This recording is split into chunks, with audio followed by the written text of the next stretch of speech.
Cześć kochani, Janusz Dąbrowski na kanale Barwy Zdrowia. Witam Was jak zwykle bardzo, bardzo serdecznie.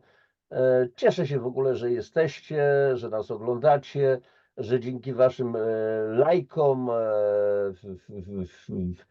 komentarzom, Waszym wsparciu ten kanał idzie do góry, bo tutaj staram się niezależnie od moich audycji zapraszać przecie niesamowicie ciekawych ludzi. Dzisiaj też będzie akurat takie spotkanie z nieprzeciętną osobowością, pani Danuta Królewska, ale o tym za chwileczkę, więc Dzień dobry. po prostu jak przynajmniej kilka razy dziennie te audycje nasze wchodzą i tylko mówię, dzięki Wam ten kanał może iść, że tak powiem, w górę, bo algorytmy YouTube'a reagują na to, co robicie. A chodzi mi o to, żeby po prostu faktycznie ta wiedza, którą tu podajemy, żeby szła do szerokiego publicity, po prostu do szerokiej publiczności. Ale wracam do tematu. Kochani, dzisiaj Waszym moim gościem jest pani Danuta Królewska. Danusia, mam Witam. przyjemność być z nią w Perty, poznaliśmy się. Pani Danuta jest przede wszystkim prawnikiem, ale też propagatorką wiedzy o mocy człowieka.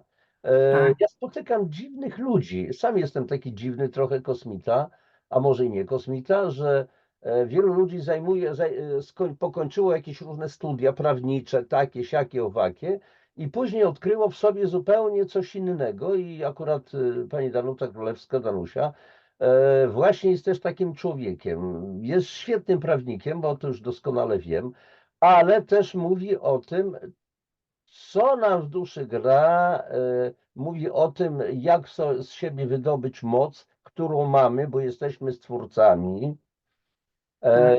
Jeżeli zostaliśmy stworzeni na obraz i podobieństwo Boga, to nie chodzi o to, że mamy to głowę, te dwie łapki, bo to znaczy, że Bóg też ma główkę i dwie łapki i dwie nóżki i tak dalej. To jest bzdura. Tu chodzi o zupełnie coś innego, o moce stwórcze, kiedy jesteśmy w jedni z Bogiem i w ogóle planuję co najmniej kilka rozmów z Danusią, z Tobą, Danusiu, bo wszystkich tematów na pewno dzisiaj nie wyczerpiemy, a dzisiaj ja bym chciał po prostu porozmawiać z Tobą na temat tego, co gnębi wielu ludzi.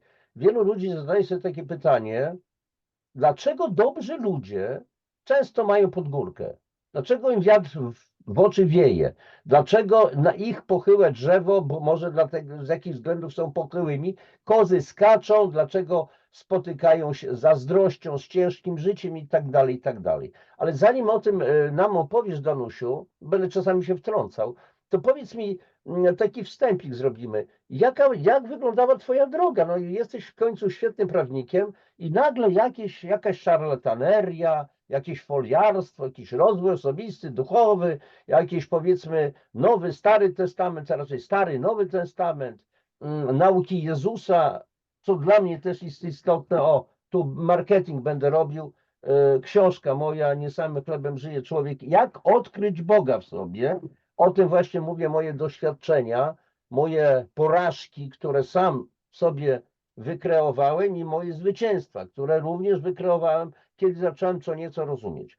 Powiedz mi, jak wyglądała Twoja droga od prawa do pracy z ludźmi na tym poziomie rozwoju osobistego, duchowego? Jaki był moment przełomowy, który spowodował, że po prostu przestawiłaś się?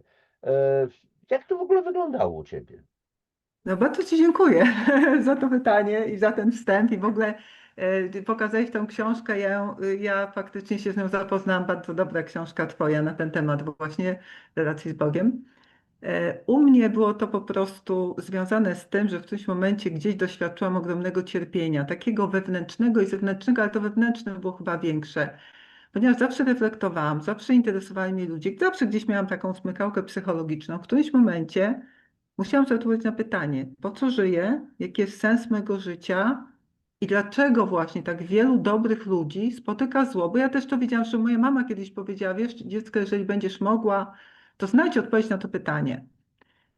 I kiedy zaczęłam szukać, a ponieważ byłam osobą bardzo religijną, chodzącą do kościoła, ale bardzo uczciwie szukającą relacji z Bogiem, teraz co bardziej mówimy Stwórca, Nowy Testament mówi duch. po prostu duch, no bo wszystko jest energią, my jesteśmy też energią, może, że widać tą materię. I kiedy ja zaczęłam studiować, bo nie czytać, bo czytać, studiować Nowy Testament, ze zdumieniem odkryłam, że tam jest zupełnie coś innego niż mnie uczono. W religii było cierpienie, poświęcanie, droga krzyżowa, a Mhm. Jezus mówi o radości, szczęściu, mówi, oddałem życie, żebyście żyli w obfitości, macie królować w życiu. We wszystkim odnosimy zwycięstwo. Większy ten mieszka w nas, ta istota duchowa, niż ten, to jest na świecie. Jesteście błogosławieni, macie radość jest waszą siłą, miłość jest na waszych sercach. Są tak zupełnie inny obraz Mhm. Twórcy, inny obraz człowieka. Ja byłam tak wstrząśnięta, bo jako prawnik zawsze dążyłam do prawdy, zawsze szukałam tej prawdy, więc jak ją znalazłam, byłam wstrząśnięta, jest taka różnica. I wtedy, jak zaczęłam zgłębiać ten Nowy Testament i zgłębiać jednocześnie prawa wszechświata, pamiętam, jak pierwszy raz usłyszałam o tych prawach, mówię, ale przecież to wszystko jest zapisane w Nowym Testamencie. Gdyby ludzie czytali, to byłoby to oczywiste. Nauki Jezusa, tylko Tak, zrozumieć. dokładnie. Tylko to zrozumieć. I teraz wszystko jedno, bo mają to samo w Wedach zapisanie Hindusi. Lao Tse o tym mówił, o tym mówią Kahunowie. Tak. Słowem, wszędzie na całej globie ta prawda o tych prawach, wszechświatach, prawach boskich jest zawarta, tylko jak ludzie czytają te księgi, to wiedzą. I my na tym poziomie, to my się rozumiemy, bo ja się dogadam z każdym przedstawicielem, jeśli on wierzy w naukę przekazaną przez mistrza, czyli w prawdę. Natomiast później na bazie tych nauk zrobiono religię. No Mhm. niestety na poziomie religii to nie jest to samo co mistrzowie, gdzie mamy jedność, no i my się niestety sobą kłócimy, hejtujemy, wzajemnie Albo sobie już w sytuacjach dokładnie, skrajnych, tak? nawet do tego, tak. A tam na górze te prawa są wszystkie takie same, wszystkim podlegamy. I stałam się właśnie w którymś momencie świadomą osobą, kiedy to zobaczyłam, tą prawdę. Ta prawda mnie ujęła, dlatego że jak ja poznałam te prawa wszechświata, zobaczyłam, że są w Nowym Testamencie, to jedną rzecz zauważyłam. Ja o nich wiedziałam. I ja nie byłam taką osobą, że jak usłyszałam, o, to coś nowego. Ja mówię, nie, ja to znam. Ja widziałam działanie tych praw w życiu ludzi, więc jak gdyby ja nie miałam potrzeby udowadniać. Ja mówię, to jest dokładnie to jest to brakujące ogniwo, które mi brakowało. No i kiedy się wzięłam za mediację od jakiegoś czasu, to zobaczyłam, że no bardzo się ta wiedza przydaje, bo ja ludziom tłumaczę mechanizmy w mediacjach, szczególnie w rodzinnych, jakie one, według których oni działają. I te mechanizmy działają i w firmie, bo robię też gospodarcze, i cywilne, w sporach międzysąsiedzkich bardzo widać, w różnych innych sprawach. Słowem, tam wszędzie, bo ja jestem zwolenniczką tego, żeby mediację robić przed sądem. Mediację Mhm. zamiast sądu, możemy w ogóle sąd ominąć, tak?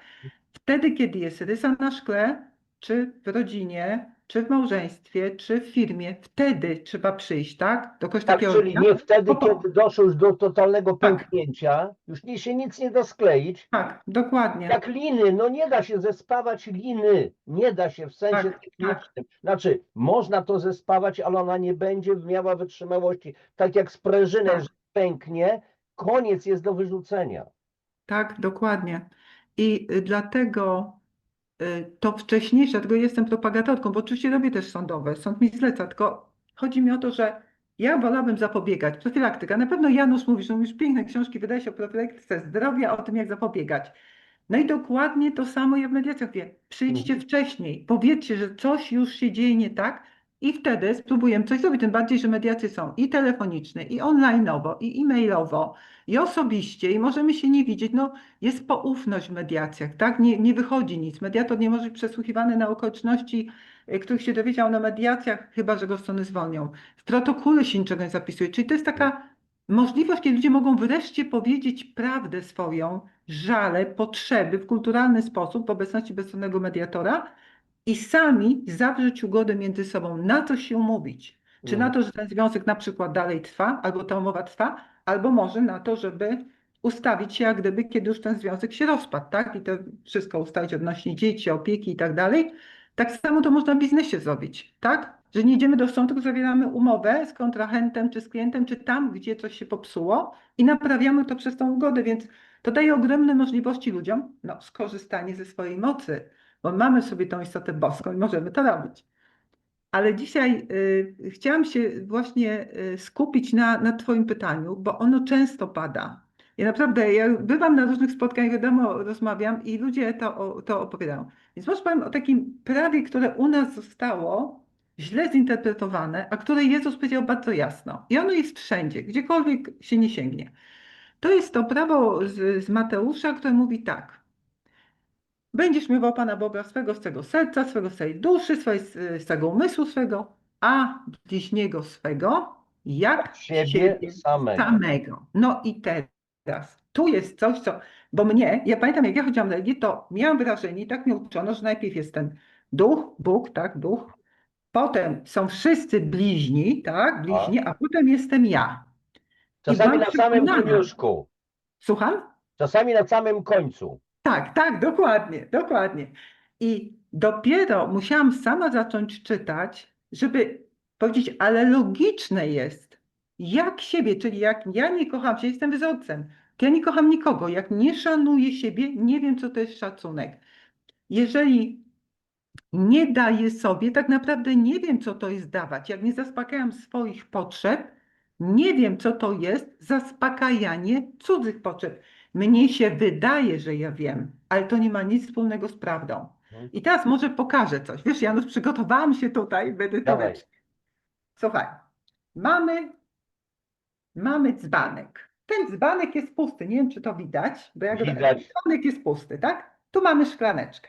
Mhm. I teraz mówimy, no to proszę cię, nalej z tego dzbaneczka tu. No i ja nalewam, ale nic nie leci. No Danuśka, no co Mówi ty? nalej, No, nalej. przecież nic Ale nie ma, no dzbanek co jest ty tam pusty. chcesz nalewać? Tak. Tak jest, dzbanek jest pusty. I teraz my, kiedy nie mamy miłości do siebie, a zaraz powiem, dlaczego nie mamy tak naprawdę co dać. A to, co dajemy, nie jest miłością, tylko współuzależnieniem. Dokładnie. I słychać to w piosenkach. Dla ciebie zabiję się, bez ciebie nie mogę żyć, jesteś całym moim życiem. To jest wszystko współuzależnienie. I o tym już głosi psychologia, ale może powiem, jak do tego dochodzi i co zrobić, żeby się napełnić, bo nas jak gdyby interesuje rozwiązanie. Więc kiedy jesteśmy w dzieciństwie, zaczynamy od dzieciństwa, od czasu, od chwili poczęcia dziecko, i to już są badania psychologiczne, wszystko wie. Słyszy, wie, czy rodzice się kochają. Mhm. Wie, czy jest chciane, czy nie. Jak nie jest chciane, to jest odrzucone, tam odrzucenia. Bierze wzorzec miłości, czy wzorcem miłości są kłótnie, awantury, czy jest spokój. I teraz uwaga, najwięcej ono chłonie do 7 do 9 roku życia. Dlatego takie ważne, co mówimy dzieciom w domach, rodzice, pamiętajcie o tym. I teraz ono wychodzi z tym zasobem. I teraz ono wchodzi w życie przekonane, że tak wygląda świat. I Mhm. dopóki nie przepracuje traum, tych wzorców, mechanizmów, będzie według tego działało całe życie. I teraz wrócę do tej naszej historii. Otóż w domach dzieci, żeby przetrwać z rodzicami, no taka jest prawda, nie ma idealnych domów, przybierają takie cztery role. Dziecka bohatera, dziecka buntownika, niewidzialnego i maskotki. I teraz jeżeli jest jedno dziecko, to ono na zmianę gra te role. To nie ma znaczenia, ile jest dzieci. Mhm. I skupię się szczególnie na tym głównym dziecku, czyli na dziecku bohaterze. To jest takie dziecko, które odciąża rodziców, czyli zajmuje się młodszym rodzeństwem, dobrze się uczy, no bo widzi, że jak ono się będzie dobrze uczyło, to rodzice pochwalą, czyli uczy się, że na miłość trzeba zasłużyć. Tak. Na miłość trzeba coś zrobić. No, pomaga mamusi, sprząta, pierze, gotuje, daje. I teraz tak, pół biedy, jak ci rodzice mówią dziękuję, ale w wielu domach patologicznie nie mówi nawet dziękuję. Tak. Czyli ona pracuje i nie dostaje, ale wie, uczy się, tylko tak wygląda miłość. Teraz wchodzi w dorosłe życie i co się dzieje? Z taką potrzebą dawania, jak rozumiesz, jak nie dam, to nikt mnie nie może kochać, tak? I teraz każde dziecko ma takie 3 potrzeby. To jest potrzeba bezpieczeństwa, przynależności i bycia ważnym. Dopiero się kształtuje miłość. Ale tego najczęściej się nie dostaje. I teraz z tym brakiem, z tą pustką wchodzi w życie. Ale ma mechanizm. Mam dać, mam pomóc, mam zrobić. I tutaj wali w ścianę, bo tak, najpierw koleżanki wykorzystują ją w Tak. przedszkolu. Tak. Potem w szkole, potem nauczyciele, potem nagle szefa ma, o dziwo, przyciąga tym dawaniem, tym wzorcem. Później małżeństwo jest takie samo. Tak, małżeństwo, dokładnie. Cały czas daje i uwaga, w najgorszym wypadku budzi się w wieku lat 50 z tyrana, otyła, bo ta otyłość to jest chronienie. O, witaj w klubie, cieszę się. Mówię, czasami sobie żartuję, ja też mam coś w sobie z kobiety, no więc całe życie dawałem, tak byłem wykształcony, tak wychowywany i Tak, bardzo późno zacząłem pracować nad sobą, zastanawiać się, przepraszam, ci wchodzę tu w słowo, ale dobrze, ale nie, bardzo chętnie jestem wysłucham. świetnym przykładem tego, jak im więcej byłem grzeczny, dobry, dawałem, tym było gorzej. Tak, Tym tak, więcej stawiano mi żądań. tak, I o co dokładnie. chodzi? I ludzie Tak, spoko mówili, no Janusz, przecież, ale ty przestań tak się poświęcać, to, siamto, a ja miałem to wbudowane, no przecież ja dla tak, rodziny, dla bliskich, dla innych ludzi mam służyć. tak, dokładnie nas tego uczono. Kompletnie nie rozumiałem tego, co dzisiaj już rozumiem, co czasami potrafię bardzo brutalnie, że tak powiem, czasami naprawdę. Bo jeżeli posłużę się już takim ekstremalnym przykładem, na ulicy, powiedzmy, Mhm, jakiś, jakiś nieprzeciętnie nieprzyjemny gostek zaczyna mnie mhm, atakować. No więc ja kiedyś, ale proszę pana, o co chodzi, przepraszam, dlaczego pan i tak dalej, i tak dalej. Ja dzisiaj też jestem grzeczny, ale mam w sobie budzącego się, ja, doktor Jekyll, mam budzącego się Mr. Hyde'a w sobie już i patrzę, do którego momentu ten człowiek się posunie. I w tym momencie, jeżeli on tego nie rozumie, to mówię do niego jego językiem. mhm. Taką miną, że on, przepraszam, ale może powiem brutalnie, w portki narobić, bo ja siebie znam i moi bliscy już mnie znają. Moja kochana Ania mówi, że Janusz ma, to jest ślepa furia. Ale mówi, ale przecież ja ci nigdy nie okazałem tego. Tak, ale ona to czuje. Ja mówię, przy tobie się czuję absolutnie bezpieczna, gdzieś na ulicy i tak dalej, bo u mnie to jest tak, jestem grzeczny, cieplutki, w ogóle niedźwiadek, milutki.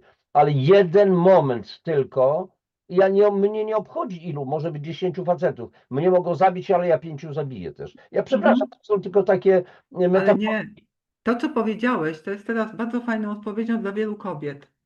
Mężczyźni ci prawdziwi na co dzień nie są agresywni, są spokojni, ale kiedy jest zagrożenie, oni stają do tej agresji i mają stanąć. O teraz, jak o tym mówię, to słuchajcie, mam wrażenie, aż mi tutaj gdzieś tam, nie wiem, włosy chyba na karku mi się podnoszą. Dosłownie. Coś takiego. A i to bardzo długo zajęło mi zrozumienie. I słuchaj, te moje książki, które napisałem, one nie powstały przypadkowo. Zresztą były zapowiedzi, że kiedyś wydałem dwie, napisałem dwie. No widzicie, o tutaj taka rozmowa. Danusia miała gadać, ja jej zabieram głos po prostu antenowy. Ale to myślę, że to też będzie czemuś służyć.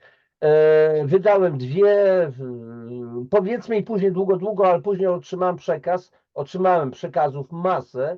Będziesz pisał następne książki. Jakie? Ja nic więcej nie wiem, ja wszystko napisałem. Tematy, wiedza przyjdą w odpowiednim czasie. I między innymi powstała taka cienka broszurka. Kim jesteś? Dlaczego powinieneś być egoistą, pozytywnym egoistą? Bo są dwa rodzaje egoizmu. Ten negatywny, tylko i ja, i wyłącznie ja, i egoizm pozytywny, przede wszystkim ja. Czyli kochaj bliźniego swego jak Jak siebie sam, siebie. bo bliższa Dokładnie. jest koszula ciału. Ja zrozumiałem, że jeżeli ja w sobie nie mam nic, to mi się wydawało, że jest to tylko miłość, bo ja daję, pomagam i tak dalej. To było uzależnienie, to o czym ty powiedziałaś. Z pustego spichrza nie dam ziarenka zboża. Tak. Z pustego naczynia nie naleję. I koniec, kropka. I to jest to. Przepraszam, trend był taki, oddaję to Nie, wyciąg. bardzo dobrze, dajesz takie przykłady, że ja nie muszę. Dokładnie, a poza tym zauważmy, Nowy Testament mówi o miłości bezwarunkowej. A tymczasem to, kiedy my mamy ten brak, kiedy nie mamy tego właśnie bezpieczeństwa, przynależności i ważności, to my jesteśmy na głodzie i my w tym braku funkcjonujemy, czyli pomagamy innych, żeby dostać od nich bezpieczeństwo, uwagę i przynależność. To wcale nie jest bezinteresowne. My idziemy po to, bo tylko tak umiemy żyć. To jest nasza tożsamość. To jest tożsamość osoby, która wchodzi na imprezę i dostrzega tylko te osoby, którym można pomóc. Ona w ogóle nie widzi tych, z którymi można porozmawiać, bo to jest jej tożsamość, tak ją wychowano. Mhm. Stąd to zakończenie, bo teraz taki człowiek umrze i nie wypełni swojej misji. Jaka jest misja? Rozwój. Rozwój po to, aby stać się niepowtarzalnym, bo tylko ludzie niepowtarzalni dają wartość światu, bo każdy z nas ma w sobie istotę boską i jest niepowtarzalny. Natomiast jak my jesteśmy Armia Kromów, wszyscy chcemy pomagać i wszyscy z tego samego powodu, bo są braki, to to nie jest absolutnie realizowanie miłości bezwarunkowej. I teraz uwaga, i ludzie to czują. Na jakim poziomie? Ja może pokażę tutaj. Mhm. Mój słynny rysuneczek. Przygotowałaś się. Otóż nie wiem, czy widać. Widać, widać, widać. Mamy ducha, czyli Boga, czyli wyższe ja. To tutaj każda nazwa jest ważna. To jest ta wyższa, ta istota boska w nas i wokół nas. Po środku mamy duszę, czyli umysł, emocje, wolę, ale generalnie dzieje się na świadomość 5% i podświadomość 95% Tak, i ciało 5 zmysłów. I teraz uwaga. Decyzje podejmujemy z podświadomości 95 nieświadomych wzorców. tak. Bo teraz te wzorce dawania mamy z domu. One są nieuświadomione i my nie jesteśmy w stanie świadomie zatrzymać. Ja próbowałam wytłumaczyć na przykład komuś, że mówię, słuchaj, ale ty nie możesz ciągle tego brata alkoholika mu dawać pieniądze i go wspierać. Ty musisz zatrzymać to, bo ty sprzeciwiasz się Stwórcy. Ponieważ ten brat ma swoją drogę, on musi wewnętrznie wysłuchać ducha w sobie i pójść za nim, ale z zewnątrz to mu nic nie pomoże, natomiast ty uczysz go tylko przyjmowania, brania i zakłócasz pracę Boga w nim, który chce mu pomóc od środka, żeby w środku znaleźć siłę do tego. A ty zaburzasz ten proces, więc dodatkowo my zaburzamy to, co Duch chce w innych ludziach zrobić. Chce ich tak samo rozwijać, pobudzić, ale kiedy my wszystko dajemy i za nich załatwiamy, oni mają powodów, nie mają żadnej motywacji do zmiany. Mhm. I dlatego takie ważne jest teraz, co z tym zrobić. Jeszcze powiem o konsekwencjach, bo tego też ludzie nie wiedzą. Na przykład przychodzą ludzie, mówią, słuchaj, taki chłopak, nie było tam mediacji, ale mówi, słuchaj, ja jej wszystko dałem, tak? Ja dorobiłem się, dałem, ona miała tylko być w domu. Słuchaj, ona nic nie robi, ona Leżeć i mnie pachnieć. nienawidzi, Tak. ona wiecznie się czepia. Mówi, słuchaj, ja nie wiem o co chodzi, wszystko dałem, spełniałem Mhm. i w ogóle my jesteśmy, i faktycznie tam był rozwód, tak? To inna sprawa, także ja tam nie mediowałam. Mhm. Ale ja mówię, ale wiesz dlaczego? Dlatego, że naruszyłeś równowagę, jest prawo równowagi. Jeżeli ty dużo dawałeś, tak, a ona tylko brała, to uwaga, podświadomie, ja nie mówię, bo są też ludzie świadomi działający, ale ja mówię teraz nieświadomi. Podświadomie ona czuła dyskomfort. Za dużo, bo ona nie wie, dlaczego ty jej dajesz. Wiesz, ona była w szoku, ona tyle nie dostała. Mhm. I to taki niepokój, frustrację w niej budzi, że ona, żeby to wyrównać, będziesz miał do wyboru. Zdradzi cię, zostawi cię albo odwalić jakiś numer. A on mówi, dokładnie tak było. Ja mówię, no widzisz, jestem jak wróżka, bo powinnam sobie założyć złotą kulę i mówić ludziom, tak? To jest No oczywiste. niewłaściwie się ubrałaś, powinnaś była nałożyć jakieś takie czarne stroje, jakiś Tak, kapelusz tak. I tą kulę następnym i razem kulę dwie świece weźmie. obok czarne. Tak? I świecę, tak. No i wiesz, ja to albo w sytuacji kobiety, tak? Czyli nie ma takiej zasady, jak nas bajki uczą, Kopciuszek i Królewicz, albo księżniczka i grajek. Nie, bo tam jest za duża dysproporcja. Dlatego ludzie powinni się dobierać na zasadzie równowagi na poziomie duchowym, emocjonalnym, mentalnym, fizycznym i wtedy mogą wzajemnie sobie dawać i brać. I to jest prawdziwe, i to się utrzyma. Ale żeby teraz dać, no to powiedzmy, jak dać? Jak stać się, uwaga, pełnym dzbankiem? To jeżeli my nie dajemy sobie, czyli tak, jeżeli nie mamy bezpieczeństwa, przynależności, ważności, nie wytwarza się miłość. Miłość daje wolność. Czym jeszcze tylko powiem, czym się różni. Żona alkoholika współuzależniona będzie z nim, bo to jest jej podświadomy zapis. On będzie pił, bił, ona będzie na niego narzekać, koleżanki będą przychodzić, ale będzie w kółko to samo. Mhm. Z chwilą, kiedy ona stanie do siebie i się napełni tym, co powinna, miłością do siebie, to ona wstanie i powie tak, moment, dałam ci czas, miałeś iść na odwyk, a teraz ja cię kocham, ale ja cię zostawiam, ponieważ nikt nie pozwoli sobie, żebyś niszczył mnie i niszczył moje dzieci, bo teraz taka żona ma odpowiadać, bo jest dorosła za swoje dzieci, ile kobiet na to pozwala, żeby Tak, taki człowiek niszczył jej dzieci, albo tak. odwrotnie, mężczyzna pozwala żonie. Więc za to nie ma nagrody. Za to niestety nie ma nagrody.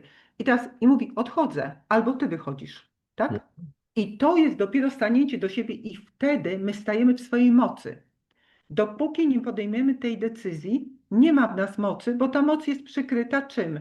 No tymi wzorcami, że trzeba być dobrym, że trzeba pomagać, Tak. trzeba to robić. Jak to zrobić? I tutaj jest jedna rzecz. My mamy sobie to uświadomić, że mamy ten brak i sobie to sami zaspokoić. I tu wchodzi ta teoria tych podosobowości, że w duszy mamy podosobowość dorosłego, krytyka, tego rodzica, który nas krował i nasz dialog wewnętrzny to jest dialog z naszym krytykiem, tak? I dziecka wewnętrznego, tego dziecka opuszczonego, które kiedyś musiało zasłużyć na miłość. I dopóki my temu dziecku nie damy tego, co ono potrzebuje, nie pozwolimy mu dorosnąć, to ono non-stop będzie w nas zionęło tym głodem i będzie nas pchało w relacje, w których będą nas wykorzystywać. Jak to zrobić? Zacząć siebie widzieć. Zacząć widzieć, kiedy ja lecę pomagać komuś, musi być takie zatrzymanie, zaraz, ale ja to chyba robię z ratownika. Czy Mhm. ten człowiek na pewno potrzebuje pomocy? Bo ja nie mówię, żeby na ulicy nie pomóc, jak jest sytuacja, to już nie mówię o takich rzeczach. Czy naprawdę, czy ja nie zaburzam przypadkiem tego, co Duch dla niego przeznaczył w tym życiu, żeby on się obudził i ocknął. I mamy sobie, czyli tutaj idziemy i naprawdę przepracowujemy traumy. Trzeba to przepracować głęboko, nawet psychoterapia to za mało, trzeba głęboko, ja czasami robię takie, właśnie też takie sesje, gdzie głęboko się to przepracowuję, żeby wrócić do siebie prawdziwego, do tego człowieka, który jest pełen. I kiedy my dajemy sobie sami poczucie bezpieczeństwa, przynależmy do siebie i do ducha w nas, to co mówisz o tej relacji, i do tego dajemy sobie ważność, czyli widzimy się, czyli w każdej relacji stawiamy siebie jako pierwsi. To w tym momencie, jak się napełnimy tym, jesteśmy pełnym dzbanem, z tego dzbana da się nalać, bo jest co? I wtedy my, wchodząc w relacje, dajemy naprawdę. Natomiast jak my jesteśmy puści, to to, co się pojawia i co jest takie przykre, to jest to, że nam się wydaje, że my wiemy, co chce drugi człowiek. Bo teraz tak, jeżeli ja nie zaspokajam swoich potrzeb, to ja nie wiem, co to znaczy zaspokajać cudze. I ja projektuję sobie na partnera, na dzieci. Aha, oni tego chcą. I potem taka matka się poświęca, daje, a dziecko mówi, mamo, nie chcę tego. Nie chcę, po co mi? W ogóle, a matka, no jak to? To ja się poświęciłam, tyle ci dam, kupiłam ci, a nie A, takiego prezentu. tak, No i zobaczcie, cały czas ta kobieta, czy ten mężczyzna, mężczyźni też są tacy, dostaje po głowie. Dlaczego? Bo nie uszanowało boskości w sobie i tej prawdy, że ma moc i że jest na wzór i podobieństwa Boga. I dopóki my nie stajemy na własnym miejscu, tak naprawdę nie pomagamy, nam się wydaje. My realizujemy program ratownika, program Matki Polki, program poświęcacza, który uwaga, on był w Polsce koniecznie, jak były powstania i wojny, kobiety nie miały wyboru. tak, Mężczyzna ginął na wojnie, oddajmy hołd i cześć tym kobietom. I on musiał się tym zająć. I to jest sytuacja faktycznie, tam nie ma wtedy wyboru, to już nie każda kobieta to robiła. Ale kiedy nie mamy czegoś takiego, to bycie w tym programie niszczy nas i niszczy innych. My jesteśmy sfrustrowane, bo dajemy, nikt tego nie przyjmuje. Druga strona tego nie chce, i my nie wiemy, o co chodzi. Przecież ona tyle, ja to nie słyszę, ale ja tyle dla niego zrobiłam. A on w ogóle mnie nie widział, on w ogóle mnie zdradził. Ja mówię, no raczej tak. Może powiem ci teraz na wesoło, Janusz, to taką ciekawostkę. Pamiętam, to było ze 20 lat temu, czy nawet wcześniej, w pewnej grupie znajomych na jakimś przyjęciu omawialiśmy taki kazus, był bardzo ciekawy, mianowicie w zakładzie pracy była kobieta, śliczna młoda blondynka i ożeniła się, przepraszam, nie ona, tylko mówili o nim, bo znali jego i on się ożenił z taką ładną blondynką, bardzo fajną. No i po 5 latach, czy po 2, ja już nie pamiętam, nie chcę oszukiwać, albo 5 albo 2, ją zostawił dla 50-letniej schorowanej kobiety. Kłaczał, o co chodzi? kretyn, idiota. Tak, mój kolega stwierdził, że on musi tego dociec. No i zaczął się jej pytać, słuchaj, no to jak, i potem nam to opowiada. A ona mówi, słuchaj, ja nie wiem o co chodzi. Ja nie wiem, ja i pracowałam, i zajmowałam się dziećmi, i wszystko mu dawałam, sprzątać, gotowałam, i w nocy miał to, co i ja nie rozumiem. A ten kolega mi na to tak, kurczę, ja bym cię rzucił po 2 dniach, ale byłaś nudna. I po prostu samo życie. Szok, Życie. szok. Mężczyzna chce dawać, a tu kobieta dawa. A on miał potrzebę. I teraz uwaga, to, że on poszedł do tej starszej kobiety, to on był w ratowniku, żeby było jasne. Mhm. On był w ratowniku, czyli on swój schemat otwierał. Mhm. Natomiast ja chciałam powiedzieć ten przykład tylko po to, żeby powiedzieć, a kobiety co robią? Rzęsy. Ach, to ja muszę być tak. To w ogóle nie ma znaczenia, jeżeli człowiek jest w schemacie i ty jesteś w schemacie, to ci to nic nie pomoże. Lepiej popracuj nad sobą, nad tym, co ty o sobie myślisz, nad miłością do siebie, tą prawdziwą, wszystko się zmieni. A zobaczmy, co się robi. Dało się wzorzec lalki Barbie i kobiety myślą, tak, jak ja będę tak wyglądać, to w ogóle nie ma znaczenia. Bo jeżeli jego wzorcem była niezbyt atrakcyjna mamusia, która go kochała, to i tak poszuka sobie nieatrakcyjnej kobiety, Tak bo to jest jego jest. wzorzec. I koniec. I twoje, nie wiem, starania. Dlatego kiedyś moja koleżanka, której córka pracuje właśnie w tej klinice urody, ponieważ ta córka powiedziała tak, mamo, one wszystkie się kwalifikują do psychiatryka, poza tymi, które są po wypadku, bo one są piękne, bo one są piękne. Ja nie wiem, czego te kobiety tu szukają, to była jej prywatna opinia, tak? Ale coś w tym jest, bo nie o to chodzi. Nasze piękno pochodzi z wewnątrz, tak naprawdę. Oczywiście. Tak. I tym pięknem przyciągamy, i my przyciągamy, kiedy jesteśmy pełnią, przyciągamy pełną osobę. Kiedy jesteśmy brakiem, zatraumionym, to ta trauma nam przyciąga dokładnie kogoś, to jak lustro nam pokaże, kim jesteśmy. Bo alkoholik, co pokazuje tej żonie? Żona ma niskie poczucie własnej wartości, niskie standardy, że ona siebie nie kocha. I on jest po to, żeby ona w końcu się powiedziała, ja tak dłużej nie chcę. Tupnęła, no bo to, co mówisz, w gniewie, bo gniew jest bardzo ważną emocją, w złości. Wszystkie emocje są dla nas ważne, bo tylko gniew potrafi powiedzieć dosyć, koniec, nie zgadzam. Basta. Tak, i my to mamy mieć w sobie. My nie mamy być armią grzecznych klonów. My mamy być armią niepowtarzalnych ludzi, którzy mają całe spektrum emocji i sięgają. Na co dzień są spokojni, uprzejmi, ale kiedy trzeba, po prostu podnoszą głos, decydują się, bronią. I tak to powinno wyglądać. Ja z dziewczyną mówię, bo chłopcy się skarżą, no dziewczyny mnie nie chcą, bo jestem za spokojny. Ja z dziewczyną mówię, słuchajcie, ale jak z młodymi ludźmi czasami rozmawiam, to mówię, słuchajcie dziewczyny, ale jeżeli widzicie agresywnego mężczyznę, to on jest tchórzem. Agresja pokazywana na zewnątrz nie jest odwagą. Mhm. Normalny chłopak będzie spokojny, on będzie agresywny, kiedy trzeba. Nie Mhm. ma takiej potrzeby. Znaczy, że jest stabilny emocjonalnie. No ale wiesz, jeżeli ona była w takim domu, gdzie ojciec taki był, to jej się wydaje, no i znowuż przepracujmy wzorzec. Nie narzekajmy na mężczyzn, bo ta kobieta mówi, ja ciągle trafiam na przemocowców. Przepraszam bardzo, masz traumę, masz wzorzec i idziesz według tego wzorca. Popracuj nad sobą, nad zmianą wzorca. I co jest wielką, bardzo dobrą nowiną obecnie, w tej chwili są takie energie na Ziemi, że ludzie, którzy zaczynają pracę nad sobą, doświadczają bardzo szybkich zmian. Ja powiem szczerze, ja się z tym spotykam. Jak robię taką sesję, to widzę, po człowieku widzę, że ja bym, że tak powiem, tak na zwykły umysł, bym powiedziała, nie, no jemu się już nie da pomóc. Człowiek jest bardzo dojrzały, w starszym wieku, przeszedł bardzo dużo rzeczy, mógłby obdarzyć kilka osób. Jedna sesja i ta osoba nagle inaczej się widzi. Ona staje w prawdzie, nagle, a on mówi, to Bóg mnie kocha, to ja jestem istotą boską, to ja mam moc i nagle ja widziałam to nieraz i taka zmiana, to jest coś pięknego patrzeć na przemianę ludzi. I to jest teraz możliwe, bo zupełnie są inne energie. Każde nasze działanie idące w tym kierunku jest przyspieszane, więc teraz naprawdę bardzo się opłaca, a poza tym my mamy teraz ogromną okazję wyczyścić nasze traumy rodowe. Ja to nieraz mówię do ludzi starszych. Przepracujcie siebie, to otwieracie dzieciom drogę, bo te traumy nie będą blokować nawet biznesu.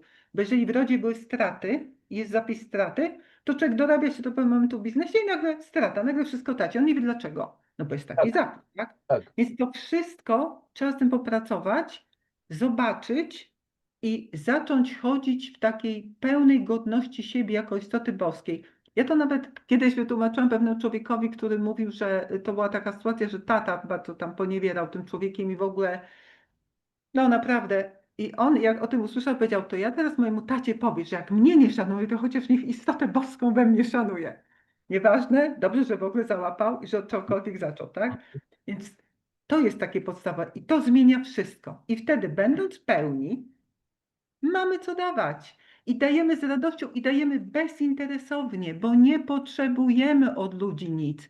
Jak dajemy, to dajemy z nadmiaru, Tak, czyli nie ubywa nam, nie wydajemy tej energii, bo ratownik jak daje, to on rozdaje siebie, energię. Często dzieci bardzo cierpią, bo ratownik chodzi, wszystkim pomaga dookoła, w pracy, sąsiadkom, wszystkim, a dzieci w domu czasami już przychodzi tak wypluty z siebie, tak wewnętrznie wyczerpany, że nie ma co dać.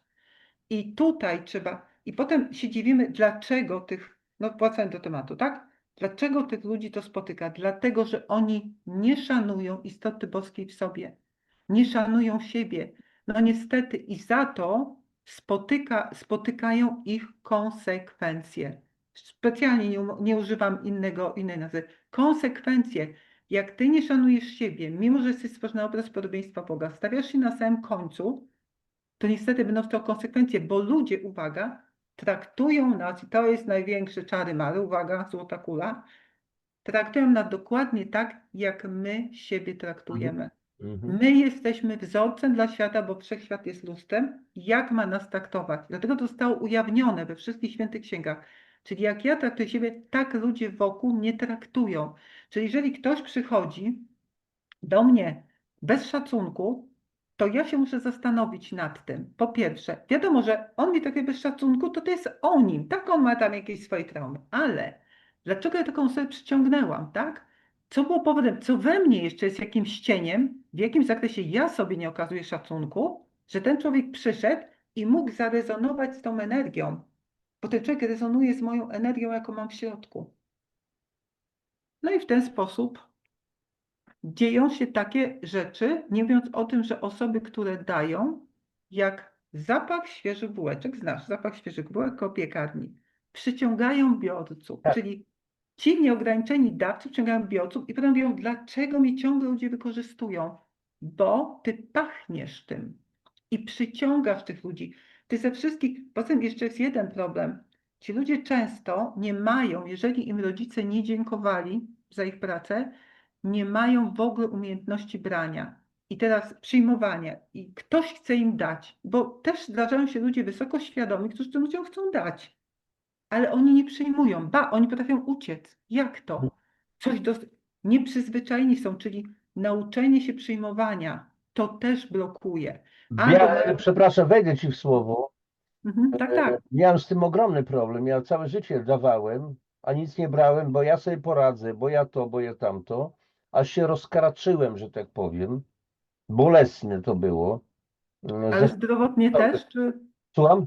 zdrowotnie też? Zdrowotnie nie. Akurat, znaczy były tam pewne problemy, aż w końcu mnie mama nauczyła bardzo ostro, bo kiedyś przyjechałem, byłem w bardzo trudnej sytuacji rodzinnej i tak dalej, wszystko się sypało. No i wyjeżdżam, a ty mówi, masz jakieś pieniądze, mama do mnie? No mam, tak. Miałem po prostu na stopa wracać 150 kilometrów, bo nie miałem jakieś tam Tak, taki tak, w tak. kieszeni. Więc przynosi mi chyba 300. Nie, ja nie będę, ja mam 500, sobie poradzę. To przestań, kurczę, do ciężkiej cholery. Czy ty nie rozumiesz, że jeżeli ty nie przyjmujesz, to zamykasz ludziom innym drogę do tego, żeby się nauczyli dawać? Dokładnie. I to do mnie dotarło dopiero. Jeszcze z tym mam, nie ukrywam, kochani, problemy. Mówię tutaj otwarcie, bez żadnego problemu, bo żebyście mieli świadomość, że ta praca, to nie ma tak, że już zrobiłem, już teraz będzie raj. Ta praca się nigdy nie kończy. Ora et labora, módl się i pracuj. Módl się nie oznacza wyklękiwania dołków w kościelnej posadzce. Pisałem o tym w moich książkach. To moje były doświadczenia, na podstawie moich doświadczeń. Pracuj, nie tymy łapamy, że kręgosłup pęka ci, że kurde pot z czoła wali. To jest praca nad samym sobą, najtrudniejsza z prac. Przepraszam, znowu taki wtręt, ale Tak, w ogóle tak, ale ta dzisiejsza ta nasza rozmowa, no bardzo mocno ją odczuwam, szczególnie mocno, dlatego że wracają do mnie po prostu z przeszłości różne, nazwijmy to w cudzysłowie upiory. Widzę też, jak dużo jeszcze muszę w sobie przepracować. Ale wiesz, będziemy do końca życia pracować. Piękne jest to, że coraz, jak schodzą te tampony, schodzą warstwami, tak? Czyli najpierw schodzi tam duże rzeczywiście, potem coraz mniejsze, potem coraz mniejsze. Jak cebula, Tak, jak cebula. I jak to obieranie pięknie cebuli. jest. Natomiast zauważ, pewnie to też odczułeś, że razem z obieraniem cebuli wraca do nas energia, która była w tych traumach zamrożona, bo niestety dziecko, jak tata krzyczy czy bije, ono się zamraża. Ono nie przetrwa, jak nie zamrozi tych emocji. A Ja mam dzieje? bardzo dobre określenie, słuchaj, ja łapałem się na tym, że czułem, że moje serce jest zamrożone. Tak, Moje serce jest tak jest. zamrożone. Tak. Chodziło o związki, o inne historie. Zamrożenie totalne. Ale zauważ, że też nasi przodkowie, ci, którzy przeszli wojnę, to były też pokolenia zamrożone. Oni patrzyli na rzeczy, o których nam się nie śniło. Ja się cieszę, że powstał, nie oglądam tego filmu, chyba Warszawa 44, tak, gdzie naprawdę pokazano wojnę, jak ona wygląda. To dzieciaki płakały, bo dopiero zobaczyły ogrom, Tak, tak? I nie teraz, film sensacyjny, tak, nie film sensacyjny, tak, tak, tylko 10 razy. prawda. Tak, nie, to jest I ja bzdura. wiem, że ten film był naprawdę, bo ja znam kobietę, która była żoną jednego z uczestników i tam między innymi jedna ze scen to jest właśnie z jej opowiadań, tak? I powiem tak, ci ludzie naprawdę przeszli wiele rzeczy, więc ja chylę czoła przed tymi pokoleniami, bo naprawdę my nawet nie wiem, co oni przeszli. Natomiast my jesteśmy tym pierwszym pokoleniem, które może, bo jest dużo psychologii, teraz się o tym mówi, może z tym skończyć i może tworzyć takie prawdziwe, dobre relacje. Dlatego też jak mówią, a dużo jest rozwodów, tak, ale rozpadają się te związki traumiczne, te pierwsze, zawarte na traumie, na współuzależnieniu, nie na miłości. I to się rozpada i to się ma rozpaść, żeby ludzie, ale tutaj trzeba pracy nad sobą, tak, i dopiero po tej pracy my się nadajemy do stworzenia, będąc pełnią takiego prawdziwej relacji, gdzie my się wymieniamy między sobą. I wtedy już my, jak jesteśmy w pełni, to my się nie damy wykorzystać, ale uwaga, będziemy pomagać ludziom, którzy potrzebują. My będziemy nadal dobrymi. Po prostu tylko nie będziemy się dawać wykorzystywać tym, którzy chcą tylko bez ograniczeń brać. Tutaj o to chodzi. Nie chodzi o to, bo mówi się tak, wszystkie religie mówią po prostu dawaj, a będzie ci dane, ale dawaj z pełni i dawaj bezinteresownie, bo kiedy masz zaspokojone swoje potrzeby, to Tak, ty możesz dać bezinteresownie i wtedy to dawanie jest przyjęte. I wtedy druga osoba to przyjmuje. Nie ma w niej oporu. To, co mamy w przypadku, jak jesteśmy pustym dzbanem, to druga osoba dokładnie czuje, że w nas jest pustka. Ona tego nie powie, ona tego nie umie nazwać, ale ona to czuje. Stąd jej frustracja, bo i tak nie dostaje tego, co by chciała, bo my nie jesteśmy pełnią. Jej frustracja i mówię, to się kończy tym, że mimo, że wszystko dajesz, to nagle się okazuje, że odchodzi, zdradza i tak dalej, tak? I to jest, i jak to się wie, to życie wygląda zupełnie inaczej. I wtedy ja na przykład, jak ktoś do mnie przychodzi na mediację, to mówi, jest rysa, no to ja mogę mu powiedzieć, słuchaj, no to wynika tak, to wygląda tak, tak? Czy coś z tym da się zrobić? No bo ludzie się pytają, co z tym da się zrobić, czy to ratować, czy nie. I takie rzeczy powinno się wiedzieć. Tutaj psychologia naprawdę się kłania. Prawo też, ale tu powiedziałabym bardziej psychologia i bardziej ta wiedza. I to wtedy pomaga ludziom zmienić swoje życie. I takie kobiety i mężczyźni, którzy odzyskują siebie, to jest coś pięknego. To są wspaniali ludzie, którzy po prostu prawie że się świecą i ich radość, w ogóle odzyskana energia, jaka wraca do człowieka, kiedy te wszystkie traumy porozmraża, kiedy jest w pełni sobą, się nagle może i mówi, to ja mogę, wiesz, mówi, pamiętam taką rozmowę z pewnym panem, który zawsze się ze wszystkim zgadzał, no bo odrzuciła go mama, odrzuciła żona i ona ze wszystkimi kobietami zawsze było okej. I pamiętam, ja on przed tym powiedział, słuchaj, po raz pierwszy w życiu powiedziałem tej kobiecie, że mnie wykorzystuje. On był przeszczęśliwy. mhm. On pierwszy raz w życiu, miał już około 70, on powiedział, że jest wcześniej w ogóle, bo tak, go wychowano. Ty masz siedzieć cicho, masz być posłuszny, masz być miły. No bo fajnie muszę mówić, że rozwód, oczywiście żona go zostawiła i tak dalej. Mnóstwo złych rzeczy się wydarzyło w jego życiu, ale on w którymś momencie to zrozumiał i odzyskuje tą energię i staje do siebie. Mhm. I na tym polega to życie, żeby stanąć do siebie, odzyskać energię i cieszyć się życiem. Bo co powiedział Jezus? We wszystkim odnosimy zwycięstwo. Większy jest ten, mieszka w nas, niż ten, kto jest na świecie. Króluj w życiu. Człowieku, Tak. ciesz się życiem. Oddałem życie, żebyś obce miały życie w obfitości obfitowały. Wszystko jest możliwe dla tego, co wierzy. To Danusia, jest ale prawda. tutaj wiesz co, nie polemizowałbym z tobą, bo Mhm. przecież jest powiedziane, tak nas uczą, że tutaj no weź swój krzyż i mnie naśladuj, a dopiero w niebie będziesz miała pociechę. Nie, nie, nie, to z tym krzyżem już ci mówię. Weź swój krzyż, oczywiście, bo krzyż to jest odpowiedzialność za swoje życie. Nie dźwigaj cudzego krzyża, weź swój. A Szymon druga wtedy. sprawa, bo słuchaj, niedawno to było przy okazji Wielkiej Nocy, y, Tak, tak, bo we mnie też rodzi, znaczy bunt. W tej chwili nawet nie bunt, tylko po prostu olewam to, pewne historie. Eksponuje się tylko to cierpienie, to śmierć na tak, krzyżu. tak, niestety. I A Jezus nie mówi, na przykład, zwycięstwo. jest taka przecudowna księga, nie dla wszystkich, co prawda, Życie i nauka mistrzów Dalekiego Wschodu, Tak, tak, są Bernarda takie. Mhm. Spaldinga, gdzie pojawia się Jezus, mówi, dlaczego eksponujecie ciągle to cierpienie? Dlaczego nie eksponujecie zmartwychwstania do Tak, nowego życia? Przecież po to było to ukrzyżowanie, żeby pokazać wam, jak możecie żyć. Jak możecie pięknie żyć po prostu. I właśnie zrobiłem audycję na Wielkanoc celowo, gdzie kiedyś zrozumiałem po prostu w krzyżu cierpienie i tam takie pienia anielskie, tak, sorry, nie tak, chcę nikogo urazić, żadnych uczuć, tylko to jest bez sensu. Jezus powiedział, oddaj mi ten cholerny, ciężki, potworny krzyż, który cię gniecie, ja go wezmę, bo ja wiem, co z nim zrobić, a dam ci moje jarzmo, a moje jarzmo tak, jest tak, lekkie. O, znowu tak. jarzmo, lekkie, pokażę ci, co z tym można zrobić, z tymi twoimi No bo, traumami, z tymi tak, przeżyciami i tak dalej. dokładnie, dokładnie, bo lekkie jarzmo to jest ta pełnia. I dlatego Jezus powiedział, ja mu odniosłam się do krzyża, to jest odpowiedzialność za swoje życie.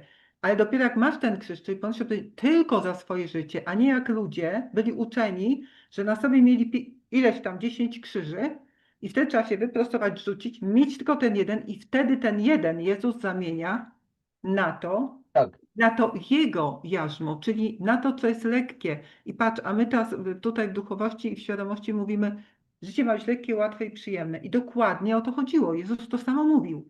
A z jego nauk zrobiono coś tak dziwnego, tak, że my się przydzieramy do tego. Oczywiście ja mówię i teraz w związku z tym jest napisane, te znaki towarzyszyć będą tym, którzy uwierzą, tak?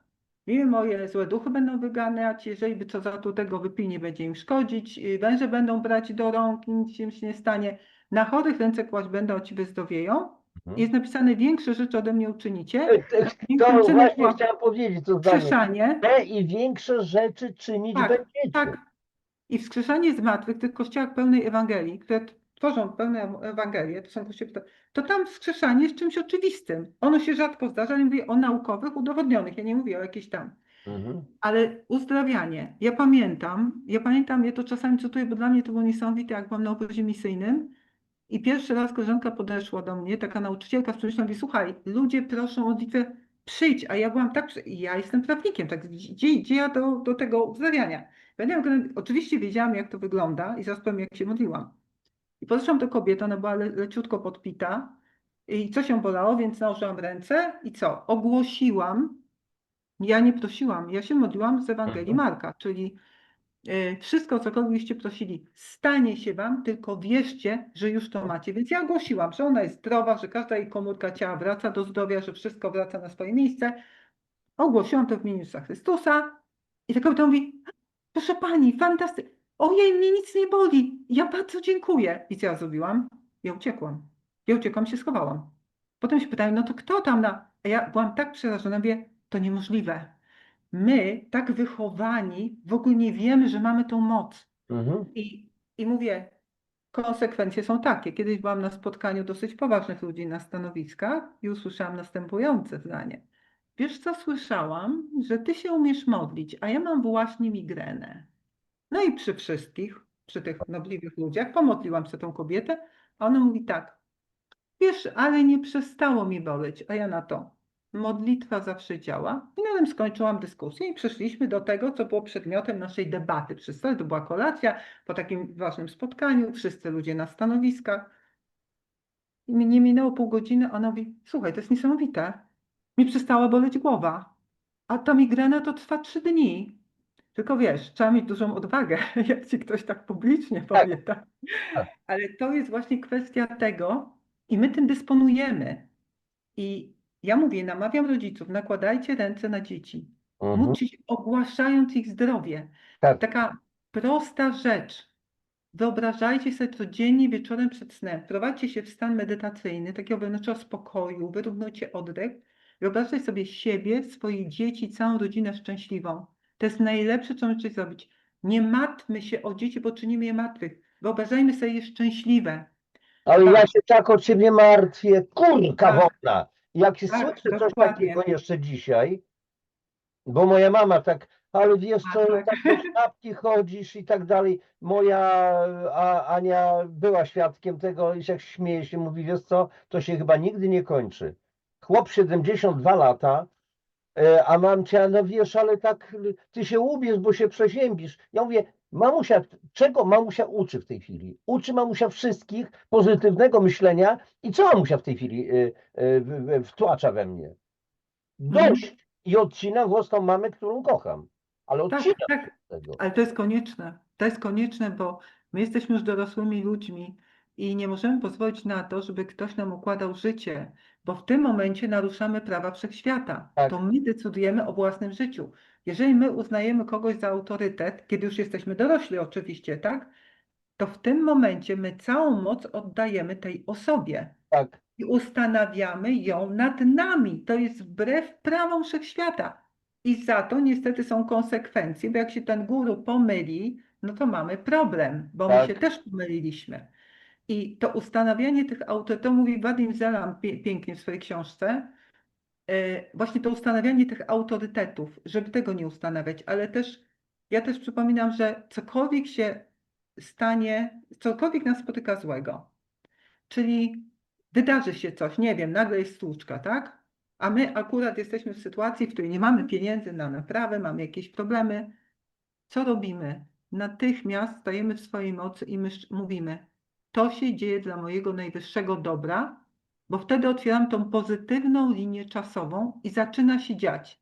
Jeżeli złapiemy się, o Boże, znowu stłuczka, nie no dlaczego w ogóle, jaka jestem beznadziejna, to otwieramy negatywną linię czasową, dlatego nieszczęścia chodzą parami, bo tworzyliśmy negatywną i tak, wtedy wszechświat mówi, dobrze, narzekasz, tak, jeszcze więcej dostaniesz, tak? Jeżeli ty mówisz, ufam, wierzę, że to wszystko dla mojego dobra, dostaniesz więcej pozytywów. Więc my w tym momencie wybieramy, my mamy wybór, to jest nasza moc. Co my wybieramy? Po stronie dobra trzeba się jasno opowiedzieć, bo zło samo przyjdzie do nas. tak, tak, Trzeba się tak. prosto powiedzieć. Też ja uczę się ciągle, bo słuchajcie, no jestem też youtuberem, gdzieś tam wchodzę na różne strony, różne dyskusje, hejt jest straszny i kiedyś myślę, no dobra, nie ma sensu się jakoś tam reagować czy coś i tak dalej, ale brak reakcji to jest pozwolenie na czynienie zła. Tak, dokładnie. Ostatnio słuchałem wywiadu pana Cypriana Majchera z Edytką Górniak. Mogę mówić Edytką, bo kiedyś widzieliśmy się w sobotę. Mhm, mhm. Tak, tak, tak. Ja też ją A znam. ty, moja Mhm.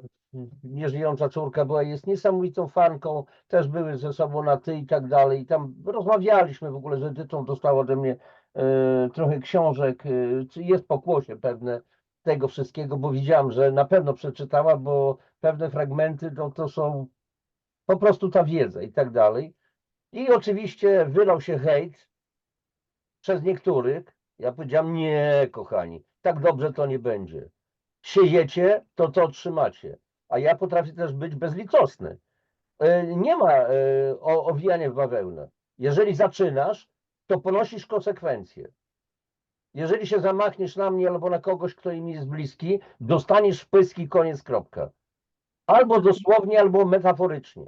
Ale nie popuszczę tego, dlatego że dzisiaj możliwe, że robię błąd, ale brak reakcji to jest przyzwalanie na zło. Tak, dokładnie. I teraz Ale tutaj tutaj. jeszcze nawiążę do tego, co mówiłaś Mhm. o autorytetach. słuchajcie, nie wiem, czy to będzie widoczne, autorytetów mieć nie możemy. Taki jest Mhm. rozdział, jeden z rozdziałów tej mojej książki, tak? I tutaj jest motto z psalmu jednego. Lepiej się uciec do Pana, niż pokładać ufność w człowieku. Lepiej się uciec do Pana, aniżeli zaufać książętom. Oczywiście książęta, no, metafora. Tak, to jest władza, tak. No. I tutaj, wiesz co, poruszyłeś bardzo ważną rzecz, o której też, jak ja słyszę, że właśnie po stronie duchowości się mówi, a wiesz, ja tam nie pójdę, bo tam są niskie wibracje. Nie, ludzie świadomi mają moc, która pozwala im być wszędzie, Tak, wszędzie być sobą w godności człowieka. I takie tłumaczenie, że ja tam nie pójdę, bo mi jest tam niewygodnie, albo że ja kogoś nie obronię. Nie. No właśnie po to mamy te spektrum tych naszych emocji, żebyśmy stanęli, jeżeli trzeba kogoś obronić, stali w czyjejś obronie, nie wiem, złożyć świadectwo, że ktoś czegoś nie robił, to mamy stanąć. A ja spotkałam się wiele lat temu, pamiętam, bo moja koleżanka była bardzo źle traktowana przez męża, on na nią krzyczał, wrzeszczał. I ja pamiętam, że ja tego byłam świadkiem, ja zwróciłam uwagę, powiedziałam, słuchaj, jeszcze jedno, ja na policję zadzwonię, poza tym ja sobie tutaj z tą poradzę. On ucichł i teraz uwaga. I ja mówię tej koleżanki wprost, mówię, słuchaj, ty się albo rozwiedziesz, bo to za długo trwa. Ja pierwszy raz to widzę, ale to jest absolutna przemoc.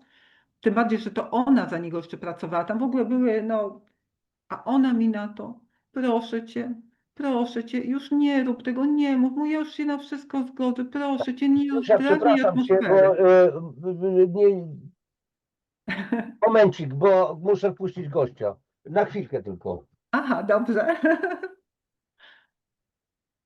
No właśnie, więc tak kontynuując całą tą sytuację, ta kobieta nie stanęła w swojej godności. Ona wolała mieć spokój, niż stanąć w tym, co było prawdą. I teraz najgorsze jest to, tam kontynuuję tej dziewczynie, przesłanie dla jej córek jakie było? Nie stawiamy oporu, tak? Nie bronimy się, nie stajemy po swojej stronie. Bardzo złe przesłanie. I ona, na szczęście to się skończyło. A i dlaczego o tym mówię? Bo ja wtedy powiedziałam, słuchaj, ja będę świadkiem u ciebie. Ja ci przyjdę na świadka, bo to, co zobaczyłam, a oni uchodzili, takie wspaniałe katolickie małżeństwo. Tak, tak. I dlaczego to mówię? Bo kiedy ja powiedziałam, że stanę, ona w ogóle wtedy o tym nie chciała myśleć, spotkałyśmy się 20 lat później. Ona już była po rozwodzie, bo oczywiście nie dało się wytrzymać, ale powiedziała mi tak, słuchaj, ty chyba byłaś najuczciwszą, wierzącą osobą, jaką znam, ponieważ tylko ty powiedziałaś, ja stanę, ja złożę świadectwo. Słuchaj, ja później prosiłam ludzi, którzy byli świadkami dużo gorszych scen niż ty. Słuchaj, oni wszyscy nie będą się wtrącać, Tak, słuchajcie, ja mówię, to nie ma nic wspólnego z wiarą w Boga, w ducha, w wyższą jaźń, tak? To nie ma wspólnego z mocą, jaką mamy w sobie. To jest po prostu zostawienie człowieka w potrzebie. tak. I powiem tak, że ona wtedy dopiero mi doceniała, mówi, wiesz, mówi, ja się wstydziłam do ciebie przyjść i cię o to prosić, ale to mi pokazało, jacy naprawdę ludzie są, bo mówię, to, że ktoś deklaruje, że jest chrześcijaninem, to jeszcze nie Mhm. wszystko. Bo To, co że to się oznacza? deklaruje. Co Tak, to bo co to oznacza? oznacza? To, że mówi, że jest świadomy, jeżeli przejdziemy na drugą stronę, to co to oznacza? I niestety to, co mówisz, to jest bardzo ważne, że my jesteśmy wielozakresowi, czyli mamy całe spektrum działań i stajemy się w pełni człowiekiem, kiedy możemy swobodnie przechodzić na różne nasze zakresy, bo po to jesteśmy stworzeni. Jezus jak się zdenerwował, bo zobaczył, że ewidentnie znaczony, Boże wziął bat, ukręcił i wyrzucił, Położył nic się go i rozwalił. lał ich po grzbietach, po Prawda, łbach. ja myślę, że te stoły głównie porozwalał, co Tak, już było istotne, ale pokazał nam, tak? Wy macie stanąć w obronie prawdy, wy macie po prostu działać, tak? Od tego jesteście, bo Bóg jest duchem, czyli On jest duchem, jest energią, On ma nasze ciała, nasze ręce, nasze nogi, tak, nasze tak. umysły, żeby zrobić tą sprawiedliwość. I powiem jeszcze coś bardzo ważnego tutaj przy okazji, skoro już poruszyliśmy ten temat. Już ostatnie może taka ważna wiedza. Chodzi o wybaczenie. Bardzo źle jest ono interpretowane. Mhm. Tak, My mamy wybaczać i uwaga, wybaczamy dla siebie Tak, i dla dobrej relacji z duchem w nas i siebie. Ale uwaga, wybaczenie nie oznacza pojednania. Czyli jeżeli ty wybaczasz ojcu mhm, alkoholikowi, to ty nie idziesz do tego ojca, nie podajesz mu ręki, tato, wybaczyłem ci. Dlatego, że ten człowiek jest na niższych wibracjach niż ty. tak, Jak się to może skończyć? Może się skończyć, tata powie, widzisz, głuptasku, zawsze byłeś gorszy ode mnie, jeszcze teraz tak, mi musisz przebaczyć. tak. I a propos, to co teraz mówię, powiedział ksiądz, było śmiesznie. Usłyszałam to na takich bardzo dobrych rekolekcjach jeszcze kiedyś, dawno temu.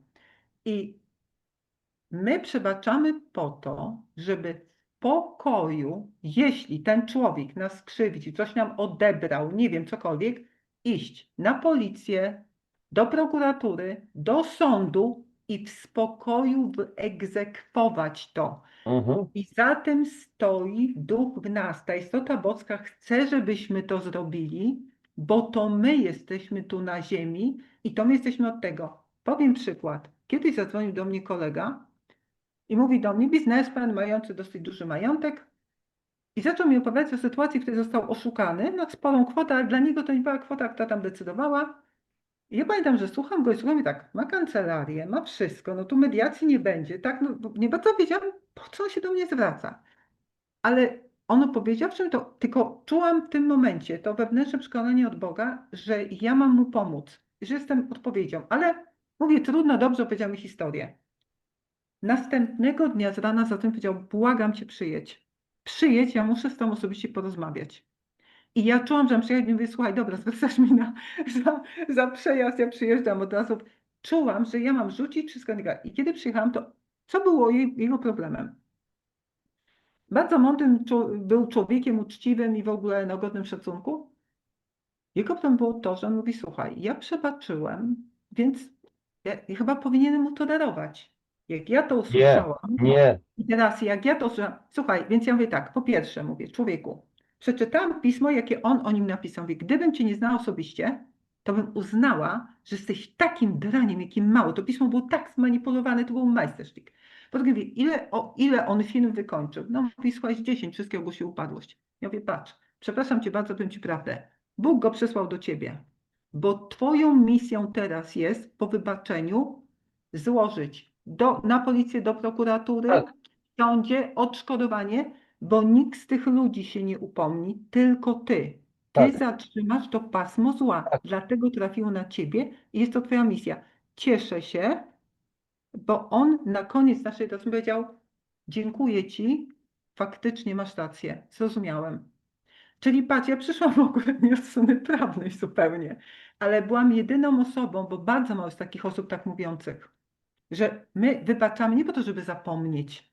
Nie, bo jeżeli ktoś kradnie, to nas okradnie drugi raz. Ależ A, nawet oczywiście, on wybaczenie nie pomyśli na sobie, tym polega. tak, Wybaczam, Jezus na pytanie Piotra, Panie, to ile razy mam wybaczać? Czy 7? 77. Czyli to oczywiście też metafora, zawsze wybaczaj, tak, ale nie oznacza to, że w takim razie darowuję Ci wszelkie winy i to znaczy, że znowu facet może mi kołki na głowie ciosać. tak, Nie.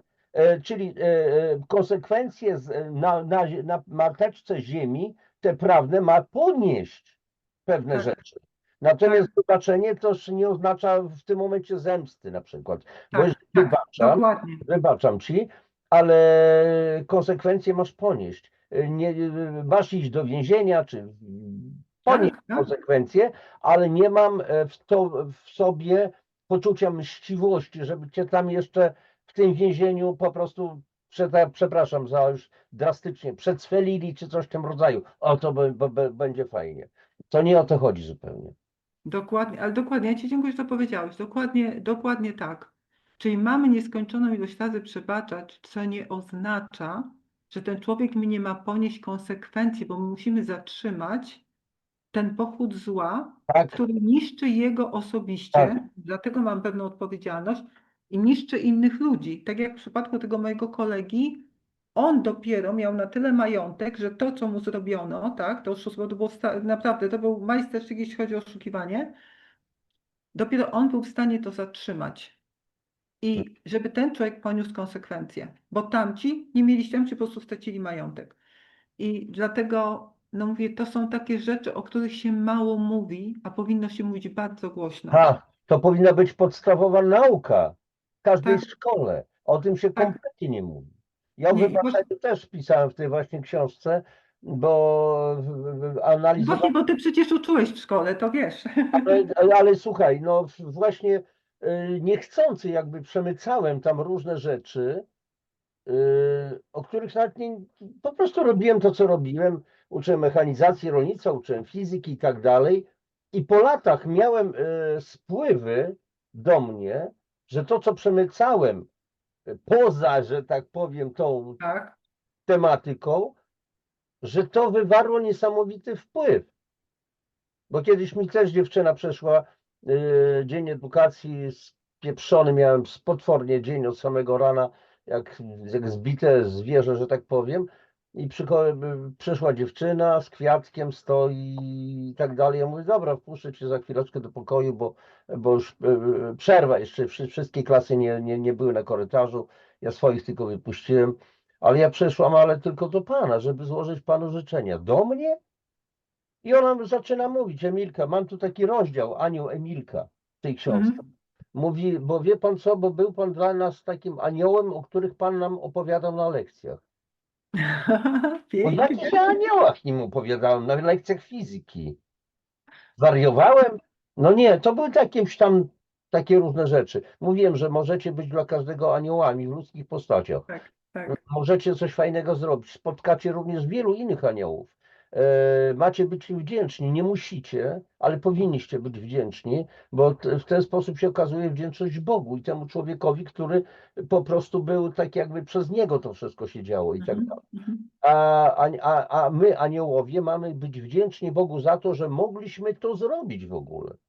Być tym Tak, narzędziem, tym kanałem, jak zwał, tak zwał. Po prostu, że coś fajnego nam się przydarzyło, że mogliśmy komuś coś fajnego zrobić po prostu. A coś fajnego to nie oznacza, wie, z miłości to tylko każdego po główeczce głaskać. Ja po prostu zawsze intuicyjnie często działałem, później czasami żałowałem, a później z kolei okazywało się, że zrobiłem bardzo dobrze. Bo z miłości czasami trzeba wziąć gościa albo dosłownie, albo metaforycznie wziąć za klapy i pieprznąć po prostu o ścianę. Człowieku, opamiętaj się do cholery. I miałem bardzo dobre rezultaty w związku z tym. Później, Boże, co ja zrobiłem? Znowu wariactwo jakieś, a potem okazało się, że to była jedyna rzecz, którą trzeba było w danym momencie zrobić. Po tak, prostu przeżył wstrząs pewien człowiek i zrozumiał. Została postawiona granica. Nie przejdziesz. Basta. tak, dokładnie. Saran. Nie przejdziesz. I koniec, kropka. Ktoś musiał postawić granicę. Akurat padło na mnie. Nie to, że taki heroj jestem i tak dalej, ale po prostu takie były wydarzenia. No, po prostu. I koniec, kropka. A więc nie można zgadzać się to jest brak reakcji. To nie chodzi o to, żeby być mistrzem sztuk walki, no bo co ja z nimi Tak, zrobię? tak, Jeżeli masz tą boskość w sobie, masz taką moc, że wychodzisz ze spokojem, panowie, nie podoba mi się to. I to może być taka energia, że oni stulą głowy z przeproszeniem i odejdą. Albo nawet sama postawa i spojrzenie i to wystarczy. mhm, tak, Miałem też takie przypadki, że kobieta powiedziała, jak spojrzała na mnie, to do pewnego obwiesia, proszę pana, niech pan szybko idzie, proszę, niech pan stąd szybko idzie. Spojrzał na mnie i dał w długą tak, że głowa mała. Bo to było już takie tak, coś, bo ty oddziaływałeś tą energią, bo to jest właśnie chodzenie w tej energii, zdawanie sobie z tego sprawy, że tak, my energetycznie oddziałujemy. Zresztą to można sprawdzić, jak się mija, tak? Nawet jak się kogoś takiego typu drech mija na ulicy, tak? On tak, idzie tak i my czujemy aż od niego tą taką buchającą energię. I każdy z nas taką energię wytwarza. No mamy tą aurę, to już zbadano, tak? To już mm, wiadomo. I mm, teraz my tym oddziałujemy. Oczywiście, jak jesteśmy w takiej dobrej aurze i jesteśmy szczęśliwi, zadowoleni, bo o to chodzi, to my roznosimy po całym świecie to szczęście i tak, zadowolenie. tak. I tak naprawdę do tego mamy dążyć. Natomiast są sytuacje, kiedy trzeba wyjść z tego i uruchomić gniew, złość, siłę i zadziałać. Jesteśmy, Zadziałać. Nie chodzi o rękoczyny nawet. tak, wcale nie trzeba, wcale nie Pieniądze. trzeba jakoś tak, Tak. ale reakcja ma Reakcja ma być. być, tak, tak. I to jest, i na tym właśnie to polega, no pełne człowieczeństwo i wtedy życie jest piękne i wtedy my się cieszymy, nie tłumimy w sobie emocji, nie zamrażamy, panujemy też nad nim, bo nie chodzi o to, żeby wybuchnąć bez ograniczeń, tylko panujemy nad tymi emocjami. No i wtedy całe to życie się zmienia, tak, w nas. Mhm. I mówię, i tacy szczęśliwi ludzie, bo tak o to chodziło, żeby szczęśliwi ludzie pełni, przypomnę, napełnieni miłością do siebie, pełni, żeby oni tworzyli ten nowy świat, który nadchodzi. Bo wtedy my w tej energii radości, tworzenia, ale tej energii też siły, możemy coś bardzo pięknego stworzyć. Tak jak już tam tu Rafał, tak, książkę wydał o tym nowym pięknym świecie. Tak. Rafał Stachyra, książka. Przeczytamy ją na razie do połowy, bo naprawdę ledwo się wyrabiam z czasem. Tak, Zamierzam audycję o tej książce zrobić. Rafałek, pozdrawiamy Cię tutaj. tak, pozdrawiamy Cię oczywiście. Tytuł jest jedynie, kochani, na grzbiecie, więc jest to książka dla mnie niezwykła. To jest taka baśń, taka legenda, przecudowna. Łapałem się na myśli taka, niektórzy by nazwali taka naiwna jakaś, czy coś w tym rodzaju, ale tutaj bym powiedział do tych ludzi, tak, obyśmy wszyscy byli tacy naiwni, czyli jak dzieci, bo Jezus też powiedział, że jeżeli nie narodzicie się na nowo, to nie wejdziecie do Królestwa Niebieskiego. Bo to To jest to, Nikodem, taki wykształcony człowiek mówi, Panie, to czy mam znowu wejść do łona matki swojej? Nikodemie, ty jesteś palant. No. Dziś tak, dokładnie. językiem można by powiedzieć. Ja jestem czasami okropny dosłownie, żeby mocniej wybrzmiało. No, Nikodem, czy ci mózg się zlasował? No jak, o czym ty mówisz? To jest metafora jedynie. Zanim nie narodzicie się na nowo, czyli zanim musi nastąpić wasze wskrzeszenie, Tak, zmartwychwstanie. tak, do nowej tożsamości. Tak, nie Do chodzi nowej o tożsamości. zmartwychwstanie tego ciała. To jest tylko koszulka nasza. Kosmiczny skafanderek. Nowa świadomość zupełnie. No i to jest to. Dokładnie. Ja myślę, że to jest na koniec bardzo ładne podsumowanie. Że wszyscy mamy dojść do tej nowej świadomości, Do tej nowej świadomości. do tego, żeby być wolnym, nieograniczonym, szczęśliwym, spełnionym, zdrowym i I żyć wszystko. pełnią życia. Żyć Tak. pełnią życia. Czego ja wszystkim, Tobie, Janusz, i wszystkim życzę. Ja też wam wszystkim, Danusiu, tobie życzę i faktycznie jakoś tak to jest takie zakończenie, spięcie klamrą. Kochani, e, będziemy kończyć, bo to już ponad godzinkę. Tak, chyba tak, żeby nie zanudzić. Napięty też dzień mam, jeszcze zaraz szybko kończymy nagranie, natomiast słuchajcie, bardzo Ci dziękuję, Danusiu. To jest nie pierwsza nasza rozmowa, na pewno, bo masz czym się dzielić. To jest szczególna rozmowa, tych rozmów mam masę i każda rozmowa jest szczególna, natomiast tutaj szczególnie silnie odbieram to, o czym dzisiaj była mowa, tak bardzo osobiście, bo wracały do mnie pewne stare różne historie, które przeżyłem, ale one spowodowały, że dzisiaj jestem tym, kim jestem. Ale jeszcze raz powtarzam, ta praca nad sobą nigdy się nie kończy. Nigdy. Tak. To trzeba mieć świadomość. Kochani, bardzo Wam dziękuję, że Wy jesteście. Dziękuję za Wasze codzienne wsparcie, za komentarze, za zwykłe słowo, tak jak pani Iwonka, czy tam innych kilka osób jest, no wystarczy napisze dziękuję i tak dalej, i tak dalej. To jest cenne. Za Wasze rozbudowane komentarze piszcie, proszę, piszcie, ale też dzielcie się linkami do tych audycji ze swoimi znajomymi, bliskimi, dlatego że uważam, może przesadnie, ale jestem nawet pewien jednak, że te audycje wszystkie dają potężną wiedzę z różnych dziedzin i ma wzrastać po prostu świadomość. Nie ma tutaj 500 tysięcy subskrybentów, na razie te 4400, tam są wahania ciągle, coś YouTube tutaj dużo kręci i tak dalej, ale to już mniejsza z tym, ale to i tak się będzie przebijało, ale będzie się przebijać dalej jedynie dzięki Wam. Także Was proszę o pomoc, o reakcję. Danusiu, jeszcze raz serdeczne dzięki. Do następnego zobaczenia, do następnego Ja też, wywiadu. ja też dziękuję bardzo za zaproszenie i za rozmowę Bardzo i za dziękuję. wszystkie Twoje wtrącenia. Dziękuję. Bardzo były przydatne. Mam to do siebie. Ja tego nie traktuję jako typowy wywiad, czyli pytanie, znak zapytania i teraz odpowiedź i kropka. Tak. Po prostu I bardzo rozmawiamy, dobrze. po prostu rozmawiamy, no nie? Tak jest, to ma być rozmowa. Jak No. najbardziej, a to było naprawdę piękne ubogacenie tego, co mówiłam, więc jak najbardziej. Spontan. No, trzymajcie się. Cześć, papatki. Do widzenia.